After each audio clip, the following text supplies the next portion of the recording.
శుక్లాంబరధరం విష్ణుం శశివర్ణం చతుర్భుజం ప్రసన్నవదనం ధ్యాయేత్ సర్వవిఘ్నోపశాంతయే అగజానన పద్మార్కం గజానన మహార్నిశం అనేకదంతం భక్తానాం ఏకదంతోపాస్మహే. ఓం గం గణపతయే నమః. ఓం శ్రీమాత్రే నమః. ఓం శ్రీ గురుభ్యో నమః. నేను మీ వాడ్రే ఆదినారాయణరావు. ఇప్పుడు మనం 13 ఏప్రిల్ నుంచి 19 ఏప్రిల్ 2025 అంటే ఈ వారం రోజులు కూడా ఈ వీక్ అంతా అనుకోవచ్చు. ప్రతి రాశి వారికి మేషరాశి నుంచి మీనరాశి వారికి కూడా ఎలా ఉండబోతుందో తెలుసుకుందాం. ప్రతి రాశి గురించి తెలుసుకుందాం. అంటే ముందర ఏ రాశిలో గ్రహాలు ఎలా ఉన్నాయి. మేషరాశిలో రవి 14వ తారీఖు నుంచి ఉచ్చస్థితిలో వస్తాడండి.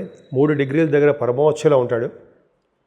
వృషభ రాశిలో గురుడు, అలాగే కుజుడు కర్కాటక రాశిలో ఉండడము, ఆయన 3 డిగ్రీస్ దగ్గర నీచ స్థితిలో ఉండడము, చంద్రకేతువులు కన్యారాశిలో ఉండడము, అంటే 13వ తారీఖునే కన్యారాశిలోకి చంద్రుడు వస్తాడు. అంతేకాకుండా రవి బుధ శుక్ర శనులు రాహువు వీళ్ళు 5 కలిసి మీనరాశిలో ఉండడము, బుధుడు నీచ స్థితిలో ఉండడము, శుక్రుడు కూడా వక్రగతిలో ఉండడం వల్ల శుక్రుడికే బలం లేకుండా ఉండడము జరుగుతుంది. సో ఈ విధంగా ప్లానెటరీ పొజిషన్స్ ఉన్నాయండి. వృశ్చిక రాశి అండి. వృశ్చిక రాశి వారికి 13వ తారీఖు నుంచి 19 ఏప్రిల్ వరకు కూడా చాలా బాగుంటుంది. మీ రాశికి గురు దృష్టి ఉండడం వల్ల ఈ వారంలో కొంత ప్రత్యేకత కూడా ఉందండి మీకు. 6వ భావంలో రవి చెప్పుకుందాము. అది గురు దృష్టి ఉండడం వల్ల ఎప్పుడు కూడా మీరు తెలివిగా డైనమిజంతో ఎదుటి వాళ్ళకి హెల్ప్ చేసే తత్వంతో ఎప్పుడు మీరు ఉంటారు. మీ జ్ఞాపశక్తి కూడా ఎక్కువ, సీక్రసీ మెయింటైన్ చేస్తూ ఉంటారు. చాలా అద్భుతం. అలాగే ప్రతి రంగంలోనూ మీరు ముందంజలో ఉండాలి అని అనుకుంటుంటారు, అలాగా ఉంటారు. కానీ కుటుంబ పరంగా వెనకబడిపోతుంటారు. కుటుంబంలో మీకు నియమం అంతేం రాదు. కుటుంబ సభ్యులే మిమ్మల్ని విమర్శించడానికి కొంతమంది ఉన్నారు, విమర్శిస్తూ ఉంటారు. అందరికీ కాదు. రావాల్సిన డబ్బులు కూడా మీకు సకాలంలో చేతికి అందలేకపోవచ్చు. అంటే కొంత మీకు రావాల్సిన డబ్బులు అంటే జీతాల్లో కానీ, లేకపోతే ఇంక్రిమెంట్స్లో కానీ, లేకపోతే ప్రమోషన్స్ వల్ల వచ్చే ధనం కానీ లేట్ అయిపోతూ ఉంటుంది. అంటే రాకుండా ఉండడం లేట్ అవుతుంది. ఏదేమైనా మీరు చక్కగా ప్రయాణాలు చేస్తారండి. మీ తమ్ముళ్ళని, మీ తోబుట్టువులని సరదాగా కలుస్తూ ఉంటారు. మంచి మంచి ఐడియాలు వాళ్ళకి ఇస్తుంటారు. మీ తమ్ముళ్ళకి చెల్లెళ్ళకి ఇస్తుంటారు. వాళ్ళు అలాగే ఫాలో అయిపోతుంటారు. మీ వే ఆఫ్ లివింగ్ స్టైల్ అద్భుతంగా ఉంటుంది.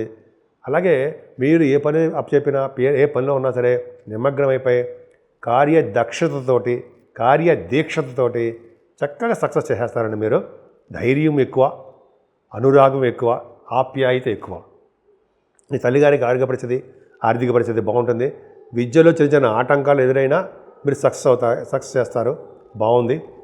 ఇంకా చెప్పాలంటే భూముల వలన, లేకపోతే గృహాల వలన చిన్న చిన్న ప్రాబ్లమ్స్ ఎదురవుతాయి మీకు.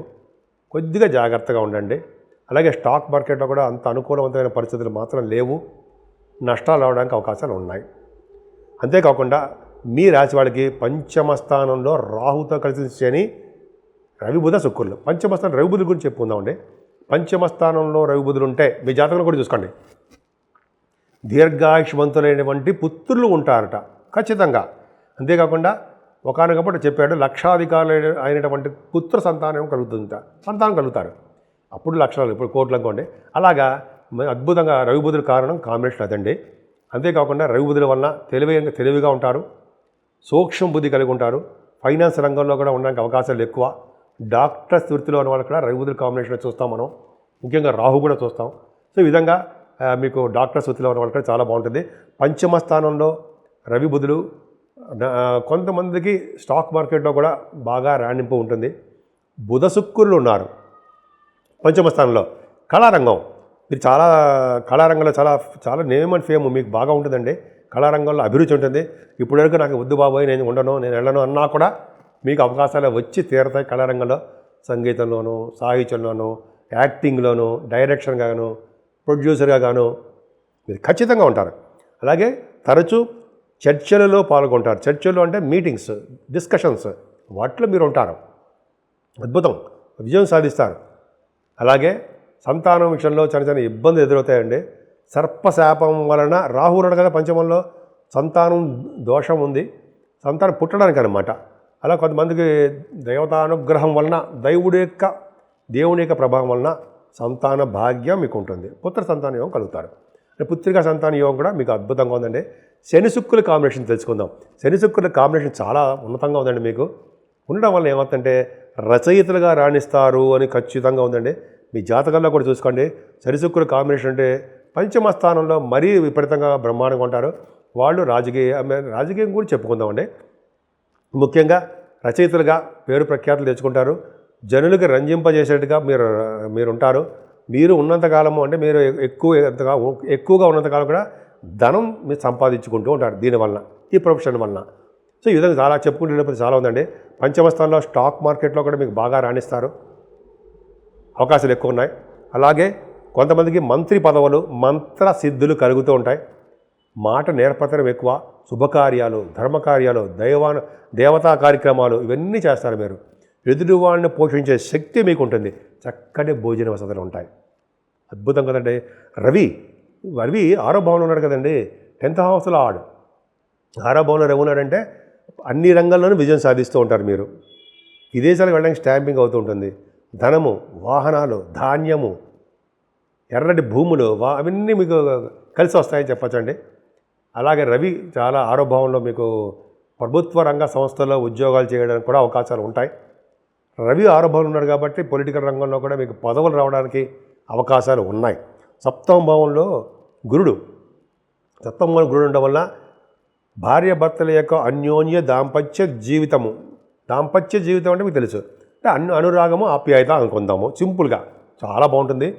దగ్గరకు వచ్చిన సంబంధాలు ఖచ్చితంగా సెటిల్ అయిపోతాయి. వివాహాది వేడుకలు మీ ఇంట్లో జరుగుతాయి. ఆనందంగా ఉంటుంది. ఇంకా చెప్పాలంటే మీరు మీ గురుబలం వల్ల చక్కటిగా వ్యాపార వృద్ధి చేసుకుంటూ ఉంటారు. ఏదైనా భాగ్యస్థానంలో కుజుడు తప్పంటే రియల్ ఎస్టేట్ రంగంలో ఉన్న వాళ్ళకి భూముల వలన తగాదాలు, భూ వివాదాలు, చిన్న ప్రాబ్లమ్స్ ఇవి రావడానికి అవకాశాలు ఎక్కువ ఉన్నాయి. అంతేకాకుండా మీ రాశి వాళ్ళకి 10th భావం చూసుకుంటే భాగ్యస్థానంలో కూడా మీకు ఏమి భయపడాల్సిన అవసరం లేదండి. మీ రాశి వాళ్ళకి ఖచ్చితంగా భాగ్యం బాగానే ఉంది. మీ రాశి వారికి 9th భావంలో కుజుడు అసలు బాగలేదో 10th భావంలో రవి బాగున్నాడండి. అంటే శత్రువుల ద్వారా ధన సంపాదన ఉంటుంది. మీకు గవర్నమెంట్ ప్రొఫెషన్లో ఉండడానికి అవకాశాలు మీకు ఎక్కువ. అంతేకాకుండా ఆడవాళ్ళకి చెప్తున్నానండి, మీరు ఇంటర్వ్యూస్లో సెలెక్ట్ అవుతారు. ఈ గ్రూప్స్, సివిల్ సర్వీసెస్ ఇవి రాయండి, మంచి ఫలితాలు ఉంటాయి. మీకు కేతువు లాభస్థానంలో ఉండడము, చంద్రుడితో కలిసి ఉండడము, మిక్కిలి బలవంతుడైపోవడం వలన కేతువు, అలాగే గురుదృష్టి కూడా ఉన్నాడు కాబట్టి గురుదృష్టి కూడా ఉండడం వల్ల రియల్ ఎస్టేట్ రంగంలో ఉన్న వాళ్ళకి చాలా బాగుంటుంది. సాఫ్ట్వేర్ రంగ ఉద్యోగస్తులకి చాలా బాగుంటుంది.